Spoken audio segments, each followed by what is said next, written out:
Bem-vindo a mais uma edição do Jornal Gente no Ar. Hoje, quarta-feira de cinzas, 5 de março de 2025. Estamos ao vivo na Rádio Bandeirantes, na Band News TV, também aí no seu celular, no aplicativo Band Play. E de novo, a gente começa o jornal falando sobre Donald Trump, porque ontem houve aquele tão esperado discurso ao Congresso norte-americano. E, de novo, o presidente dos Estados Unidos citou o nome do nosso país, falou Brasil ali, num determinado momento. Quando Donald Trump fez isso?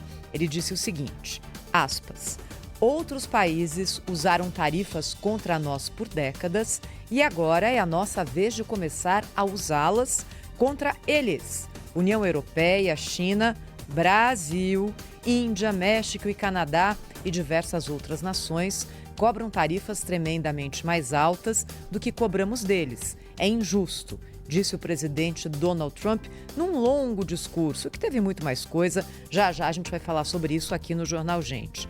O governo americano entregou ao Congresso um relatório indicando o seguinte, qual é a tarifa que cada país cobra na média de importação e qual é a tarifa que os Estados Unidos cobram em troca. Bem, no caso do Brasil, segundo o governo norte-americano, a tarifa média consolidada de importação, aquela mais alta, quando não tem nenhuma negociação, é de 31,4%. E a tarifa real, a efetiva, 11,2% na média. Também, segundo esse relatório, os Estados Unidos cobram do Brasil menos de 4%, tanto na consolidada quanto na real. Não é a primeira vez que Donald Trump cita o Brasil. Ele já havia falado, por exemplo, sobre o caso do etanol. Diz que o etanol americano entra no Brasil sobretaxado e que o etanol brasileiro entra nos Estados Unidos pagando menos tarifa. Donald Trump disse também que a OMC falhou ao criar regras justas para o comércio mundial e que, a partir de abril, é aquilo mesmo que vai acontecer. Quem cobra mais dos Estados Unidos terá, em troca, uma tarifa igual. Aí a gente fica pensando, não é? Como é que eles vão conseguir entender essa confusão de tarifas, de impostos que existe aqui no nosso país? Tomara que entendam, ou não, não é? Bem, no morde-a-sopra das tarifas, põe tarifa, tira tarifa, você sabe que ontem veio um tarifaço dos Estados Unidos sobre México, Canadá e China.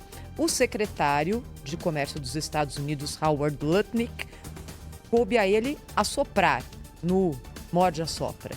Disse o seguinte, horas depois do anúncio dessas tarifas mais altas, que algum alívio a essas medidas para Canadá e para México deve ser anunciado ainda hoje, quarta-feira.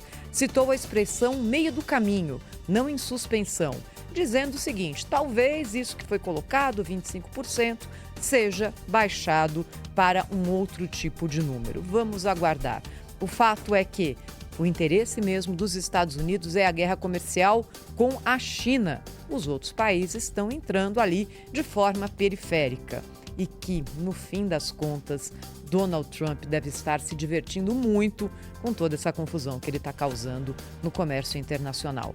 Eu disse que o discurso de Donald Trump teve muita coisa, além da situação ao Brasil, e é por isso que eu vou chamar agora, direto de Paris, a Sônia Blota, que vai contar qual foi o conteúdo geral desse discurso longo e bastante teatral, não é? Naquele estilo Donald Trump. Sônia, bom dia.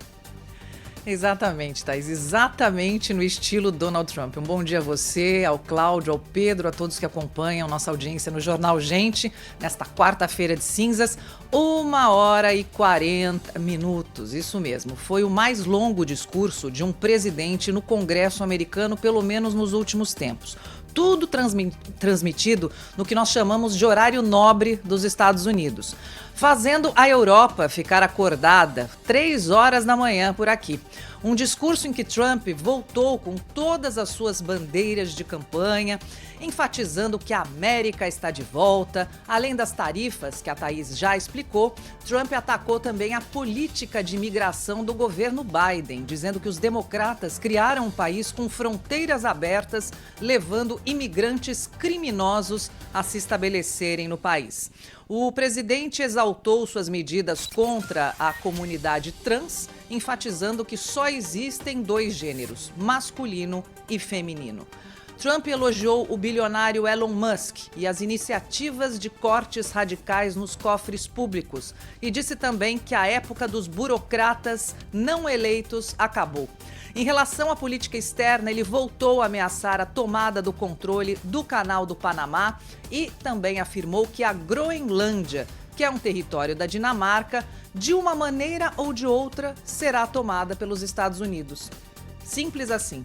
Sobre Rússia e Ucrânia, o tema que aflige a Europa toda. Trump aliviou o tom a Zelensky, eles que bateram boca na última sexta-feira no Salão Oval da Casa Branca. O presidente americano disse agora que apreciou a importante carta recebida do presidente ucraniano. E depois da briga e do corte da ajuda militar americana a Kiev, Zelensky enviou uma carta a Trump propondo uma solução de paz na guerra e que estaria, entre aspas, pronto a trabalhar construtivamente e sob a forte liderança do presidente americano.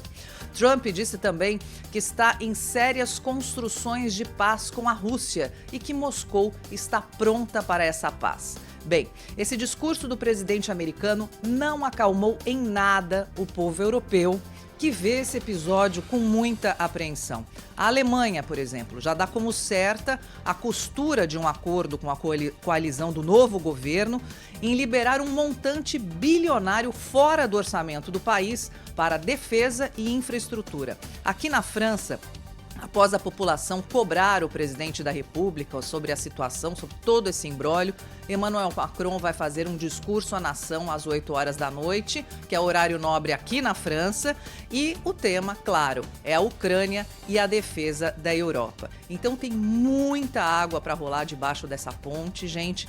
Trump sendo o Trump, eu acho que não surpreende ninguém que esse discurso tenha esse tom, porque foi exatamente o que ele propôs em sua campanha. Agora, ele é o presidente da República e desde 20 de janeiro, quando ele tomou posse, ele vem implantando toda essa, enfim, todo esse discurso que ele já fazia em sua campanha.